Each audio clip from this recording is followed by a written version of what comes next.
Dalam salah satu tulisannya, seorang filsuf Yunani kuno bernama Plato pernah berbaur tentang keberadaan sebuah peradaban misterius bernama Atlantis. Peradaban itu adalah peradaban super maju yang mengalami suatu bencana dan kemudian tenggelam ke laut. Bagaimanapun tidak ada catatan lain selain tulisan Plato yang mendukung keberadaan Atlantis. Kisah-kisah tentang peradaban misterius tersebut masih akan terus didengar bahkan sampai hari ini. Dalam ceritanya, Plato menceritakan bahwa peradaban Atlantis hidup dan berkembang berkisar pada tahun 360 sebelum Masehi atau 9.000 tahun sebelum zamannya sendiri. Pada pendiri Atlantis katanya adalah setengah dewa dan setengah manusia, di mana mereka menciptakan peradaban utopis sebelum kemudian berkembang menjadi kekuatan angkatan laut yang besar dan tak terkalahkan. Ibu kota mereka dahulunya adalah daerah kepulauan konsentris yang dipisahkan oleh parit lebar dan dihubungkan oleh kanal yang menembus ke tengah pulau.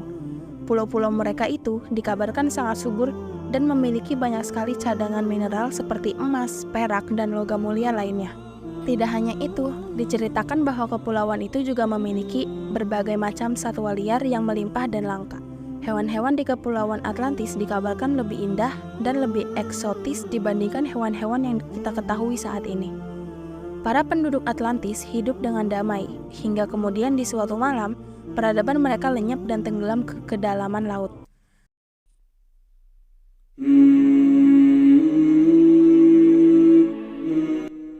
Sayangnya, dalam upaya penemuan bukti keberadaan Atlantis, selain hanya dari tulisan Plato, tidak pernah ditemukan catatan kuno, artefak, atau bahkan peninggalan-peninggalan lain yang membuktikan bahwa peradaban tersebut benar-benar ada. Menurut James Romm, seorang profesor ilmu pengetahuan kuno dari Berkeley Annandale, New York, Atlantis hanyalah sebuah cerita yang penuh imajinasi dan merupakan sebuah mitos yang mengandung banyak elemen yang disukai para penggemar fantasi. Hal itu menekankan bahwa Atlantis kemungkinan besar adalah cerita karangan yang dibuat Plato tanpa disertai bukti atau catatan kejadian yang sesungguhnya. Yaps, Atlantis hanyalah sebuah dongeng. Aristoteles, seorang filsuf Yunani yang lain, bahkan percaya bahwa Atlantis sengaja dibuat oleh Plato sebagai alat untuk mengajarkan filosofi. Filosofi yang dimaksud adalah tentang perbedaan kekuatan manusia melawan kekuatan ilahi.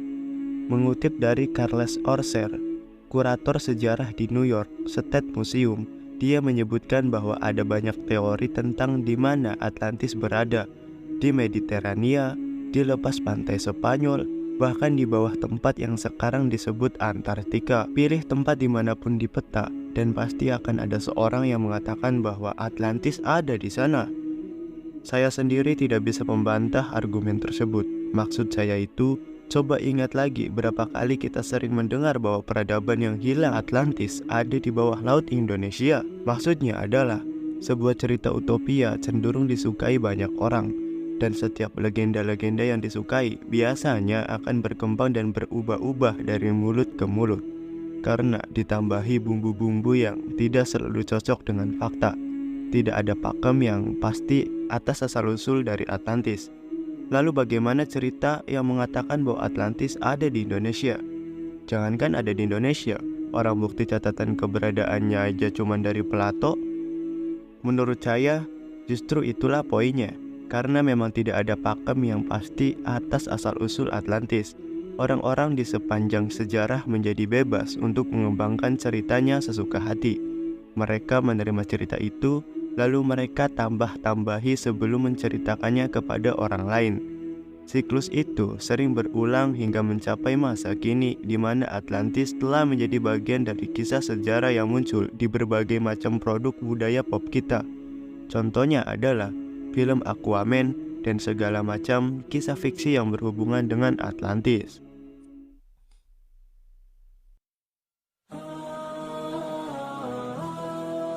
Jika kita berpatokan pada catatan sejarah, tentu saja Atlantis tidak nyata. Tidak ada bukti secara fisik ataupun tertulis bahwa peradaban bernama Atlantis pernah hidup dan berkembang di bumi. Meskipun begitu, sebenarnya ada kemungkinan bahwa kisah Atlantis yang dikarang Plato ada dalam sebuah kejadian yang nyata. Penjelajah laut bernama Robert Ballard yang pernah ikut ambil bagian dalam menemukan bingkai bangkai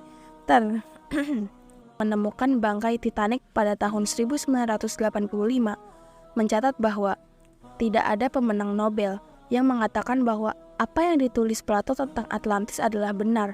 Maksudnya adalah belum ada yang bisa membuktikan keberadaan Atlantis. Namun, Ballard menambahkan bahwa legenda Atlantis adalah menggambarkan yang logis, karena banjir dahsyat dan ledakan gunung berapi telah terjadi sepanjang sejarah. Termasuk satu peristiwa yang memiliki beberapa kesamaan dengan kisah kehancuran Atlantis yang diceritakan Plato.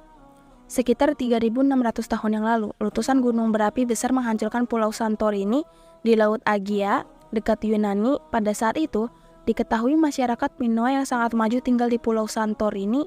Peradaban Minoa kemudian tercatat menghilang tiba-tiba pada waktu yang hampir bersamaan dengan letusan gunung berapi. Namun, Ballard tidak berpikir bahwa Santorini adalah Atlantis, karena waktu letusan di pulau itu tidak bertepatan dengan waktu yang dijelaskan oleh Plato dalam kehancuran Atlantis.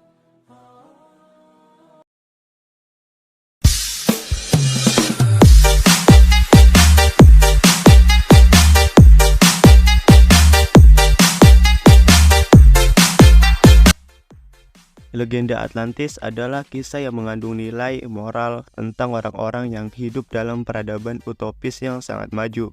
Namun, karena keserakahan dan ketidakteraturan yang mereka lakukan di kemudian hari, mereka kemudian dihukum oleh alam dan ditenggelamkan dalam satu malam. Sebagai kisah tauladan yang mengandung nilai-nilai yang luhur, saya mungkin masih bisa menerima kisah-kisah tentang Atlantis. Namun, sebagai sejarah yang dinyatakan hilang, tidak. Jadi apakah Atlantis itu benar-benar ada? Mungkin Saya akan berdiri di barisan para skeptis untuk masalah ini. Akhir sejarah untuk sekarang.